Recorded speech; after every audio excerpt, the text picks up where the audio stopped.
Hello, Steve White, Steve Arts 89. I'm continuing on with my movie marathon, my horror movie marathon at night. Basically, I'm trying to watch all the movies I've ever bought because I realise I'm never going to get through them if I don't start.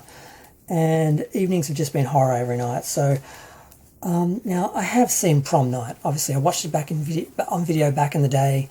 I thought it was great. I bought it on DVD. I bought all four and watched all four like 15 years ago, and could barely remember them. I just remember being surprised by who the killer was at the end, but I couldn't remember who he was. And it's Jamie Lee Curtis's films, and it's often forgotten that Leslie Nielsen's in the film as well, playing a serious role in a horror movie. He's the father of a child who is killed at the start of the film, and there's that mystery, and that's the problem with the remake, which I'm not going to do a separate review. I'll just throw it in with this. But they did a remake where there's no mystery. You know who the killer is the whole time. So I was watching it, I'm like, what is the point of this film? I know who the killer is. I'm just watching him kill people. What is the point? I wasn't afraid. I wasn't surprised. It was just really pointless. Like some remakes of classic horror films are great, and some are bad, and some are pointless. Prom Night was one of the pointless ones. Now the original, it starts off with kids, and of course they're those hideous 80s kids that are like, the bad ones are always the worst.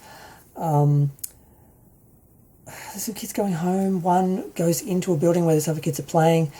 They basically kill her, and then they act like they're surprised. I mean, you chased her off a landing out of a window from a second or third floor. What did you think was going to happen? So she dies. This traumatizes people involved, all of them. And you get a little bit of I know what you did in your youth sort of experience when they're all sort of being stalked on the graduation. Jamie Lee Curtis does an okay job because her first role in Halloween she was actually playing a character, like it wasn't her.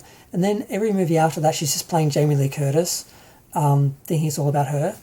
And her hair is awful. It's the 70s. And again, I'm sure she thought it looked great and didn't listen to the hairstyles. Don't have a great opinion of Jamie Lee Curtis. I kind of met her a couple of years ago and she was horrible. Total bitch. But I mean, I still love Laurie, but not Jamie. And I'm just trying to think what works about this film. It does work though. I think just the sense of mystery because you don't know who it is. The sense of fear because there's some element of they know they're being stalked. But at the same time, they're not going to miss their prom. They're not going to stop being 80s teens. So the whole thing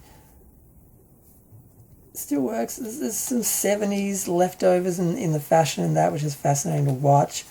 The main mean girl, is totally hideous, and you just enjoy seeing her finally, get what she deserves. There's a bully guy as well.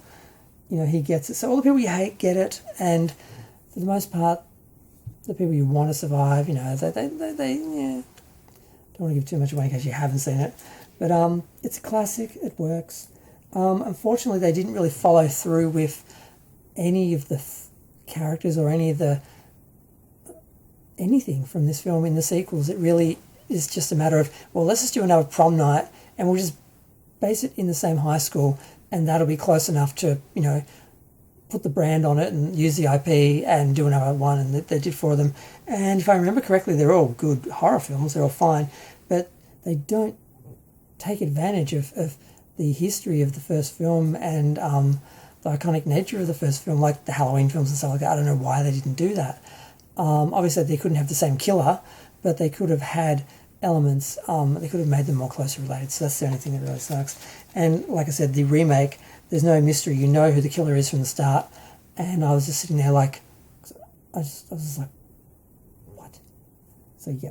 I haven't watched the sequels. I was going to do all of them, and it's like, no, I watched Prom Night and Terror Train together. And I guess I'll do the whole marathon and watch all the films. Because there is a different version of this film on YouTube which has some of the deleted scenes edited in by a fan. I might watch that. I've always wanted to watch that just to see if it makes any difference. And the other thing I want to comment on is the grain in this film is spectacular. I don't know how they managed, I don't know what film stock they used, but it is absolutely just so bad at the start of the film and through most of the film. That's the first thing you notice. Yeah, I'm done. Feel free to share, like, comment, subscribe. Let me know what you think. It's a classic. It's great. Leslie Nielsen as a serious adult is shocking. Probably more shocking than any of the murders.